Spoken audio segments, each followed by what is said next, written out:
জঙ্গলের পাশে একটা গ্রাম ছিল। সেই গ্রামে প্রায় ডাইনোসর আক্রমণ করত আর মানুষ ধরে খেয়ে ফেলতো। ডাইনোসর শুধু মানুষই খেত না, জঙ্গলের পশু পাখি সব খেয়ে ফেলতো। একদিন ডাইনোসরদের দল আবার আক্রমণ করলো। পালা পালা, ডাইনোসর আইছে, পালা ডাইনোসর। পালাও পালাও, আ! আ! ডাইনোসর দেখে সবাই পালাতে থাকে আর ডাইনোসর দৌড়ে গিয়ে ধরে খেয়ে ফেলে। এইদিকে বাঘ জঙ্গলের শেয়াল বাহিনীর লিডারকে খবর দেয়। জঙ্গলে ডাইনোসরের আক্রমণ দিন দিন বেড়েই চলেছে। হ্যাঁ বাবা, এইভাবে জঙ্গলের পশু পাখি খেয়ে ফেললে জঙ্গল তো শূন্য হয়ে যাবে। এই জন্যই তোমায় খবর দিলাম, কি করা যায় সে বিষয়ে একটু ডিসিশন করার জন্য।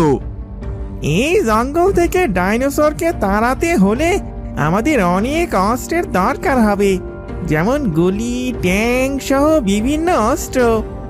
এগুলো পাবো কোথায়? সে নিয়ে তুমি চিন্তা করো না, আমি সব ব্যবস্থা করে আসছি। শিয়াল একথা বলতে বলতে সেখানে ট্যাঙ্ক এবং গাড়িতে অস্ত্র নিয়ে শিয়ালের চেলারা সেখানে হাজির হয়। আরে ভাগ্নে, তুই তো কাজের কাজ করেছিস। দেখতে হবে না আমি কার ভাগ্নে। শিয়ালের কথা শেষ না হতেই ডাইনোসর জঙ্গলে আক্রমণ করে।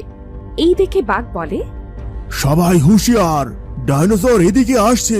শিয়াল ভাগ্নে, তুই ওদের ওপর আক্রমণ শুরু কর। মামা, তোমার বাঘ সৈন্যদের বলো অস্ত্র নিয়ে আমাদের সাথে যুদ্ধ করতে।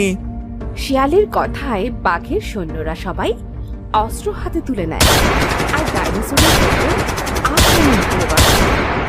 চালাও গুলি, চালাও, আজ সব কয়টাকে শেষ করে ফেলবো। আমি এই দিক থেকে আক্রমণ করছি মামা, তুমি তোমার সৈন্যদের নিয়ে ওই দিক থেকে আক্রমণ করো। শিয়াল বাহিনী আর বাঘ বাহিনীর প্রচন্ড গোলাগুলিতে ডাইনোসররা আগাতে পারেনি। এই দেখে ডাইনোসর সর্দার বলে, না, এই বাঘ বাহিনী আর শিয়াল বাহিনী আমাদের সামনের দিকে এগোতে দেবে না। চলো সবাই চলো, আমরা অন্য সময় আক্রমণ করব। সর্দারের কথা মতো সকলে সেখান থেকে চলে যায়। এই দেখে বাঘ খুব খুশি হয় আর শিয়ালকে বলে, ধন্যবাদ শিয়াল ভাগ্নে। ওয়েলকাম মামা, ওয়েলকাম। এবার দেখি ডাইনোসর গুলো কি করে আমাদের ক্ষতি করে। এই দেখে ডাইনোসররা সবাই এক জায়গায় জড়ো হয়। বলি সবাই শোনো, জঙ্গলের পশুরা আমাদের সাথে যুদ্ধ করতে শুরু করেছে। তোমরা সবাই সচেতন থেকো, যাতে কোনো পাশ দিয়ে আমাদের ওপর আগে আক্রমণ করতে না পারে। ঠিক আছে সর্দার। ওদের উচিত শিক্ষা দিতে হবে। এবার আমরা বড় আকারে হামলা করব, তোমরা সবাই এক থেকো। সর্দার, ওদের কাছে অনেক অস্ত্র আছে, আমাদের কাছে তো কিছুই নেই। চিন্তা করিস না, আমি ব্যবস্থা করব, আর ওদের থেকে আমরা অনেক শক্তিশালী। এছাড়াও ওরা আমাদের দেখলে ভয় পায়। ঠিক আছে, এখন আমাদের জন্য ভারী অস্ত্রের ব্যবস্থা করুন। ডাইনোসরদের এমন কথা দূর থেকে বসে টুনি শুনছিল আর সে বলল, এ যে বড় বিপদ, এখনই সবাইকে জানাতে হবে এই বিষয়টা। যাই যাই, তাড়াতাড়ি যাই, বাঘ মামাকে খবরটা দিয়ে আসি। এই বলে টুনি উড়তে উড়তে বাঘের কাছে যায়। বাঘ মামা, বাঘ মামা, কিরে টুনি, কি হয়েছে? ডাইনোসর খুব বড় ষড়যন্ত্র করছে, এই জঙ্গলের উপর আক্রমণ করবে। কি বলিস তুই? আমি ঠিক বলছি মামা, ডাইনোসররা সবাই মিলে মিটিং করেছে। এ তো ভারী চিন্তার বিষয়। টুনি, তুই এক কাজ কর, যা এখনই শিয়াল সর্দারকে খবর দে, গিয়ে বলবি আমি এক্ষুনি তাকে ডেকে পাঠিয়েছি। বাঘের কথা মতো টুনি চলল শিয়ালের কাছে আর শিয়ালের কাছে গিয়ে টুনি বলে, শিয়াল ভাই, ও শিয়াল ভাই, জঙ্গলে যে বড় বিপদ আসতে চলেছে। কি বলিস টুনি? কিসের বিপদ? ডাইনোসররা সবাই মিলে এবার আক্রমণ করবে জঙ্গলে। বলিস কি টুনি? আমি ঠিক বলছি গো, এই জন্যই তো বাঘ মামা তোমাকে এখনই ডেকে পাঠিয়েছে। ঠিক আছে, তুই যা, আমি আমার দলবল নিয়ে আসছি। শিয়ালের কথায় টুনি চলে যায়। আর শিয়াল তখন বাকি শিয়ালদের বলে, শোনো সবাই, সবকিছু নিয়ে চলো, আজ ওই ডাইনোসরদের ধুলোর সাথে মিশিয়ে দেব। শিয়ালের কথায় বাকি শিয়ালেরা তাদের সবকিছু নিয়ে চলল বাঘের কাছে। এইদিকে বাঘ তখন সবার সাথে আলোচনা করছিল। শোনো সবাই, আজ আমরা ডাইনোসরদের ওপর বড় ধরনের অ্যাটাক করব। শিয়াল বাহিনী আসছে, তোরাও রেডি হয়ে নে। বাঘের হুকুম পাওয়ার সাথে সাথে সবাই অস্ত্র নিয়ে রেডি হয়ে যায়। তখনই শিয়াল বাহিনী চলে আসে সেখানে।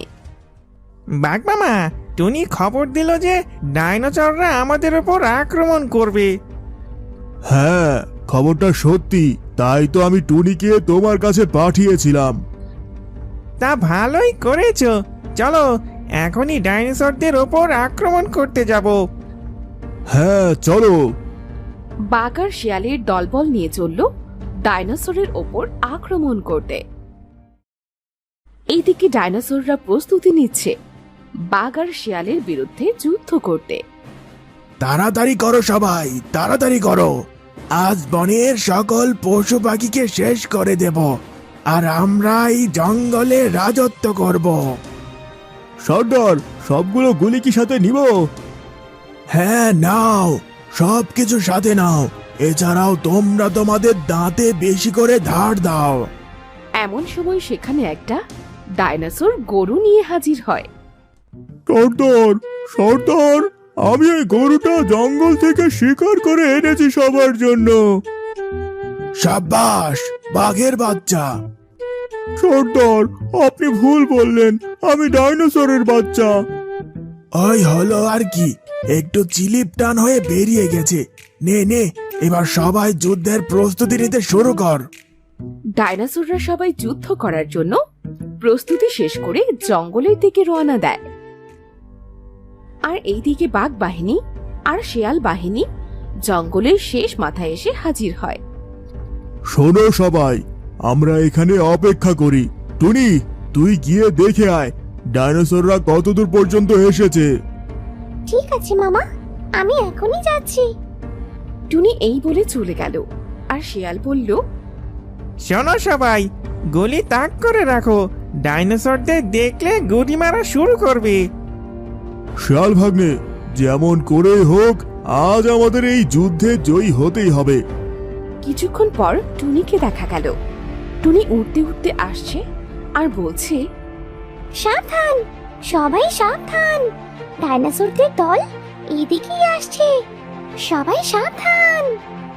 টুনি কি বলছে শুনছো শিয়াল? হ্যাঁ শুনেছি। শোনো সকলে, আমি ফায়ার বলার সাথে সাথে গুলি করা শুরু করে দেবে।